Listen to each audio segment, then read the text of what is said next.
υγείας, ούτως ώστε να δημιουργηθεί ένα δομικό και λειτουργικό περιβάλλον αριστείας, το οποίο θα αποτελέσει για την ευρύτερη περιοχή και τις όμορες βαλκανικές χώρες μια νέα ανταγωνιστική πρόταξη υψηλών υπηρεσιών υγείας με κέντρο τον ασθενή και την οικογένειά του. Δεξιά βλέπετε ότι η δυναμική του κέντρου και η ταυτότητά του έχει να κάνει με το γεγονός ότι θα υπάρχουν περίπου 140 κλίνες κατανεμημένες σε μονάδες νοσηλείας.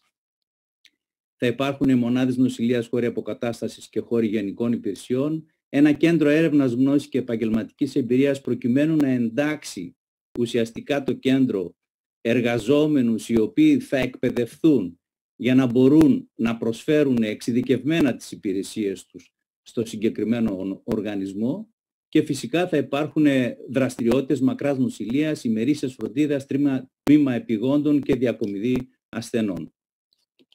Το κέντρο θα αναπτυχθεί με κατάλληλες υποδομές ώστε να υποστηρίξει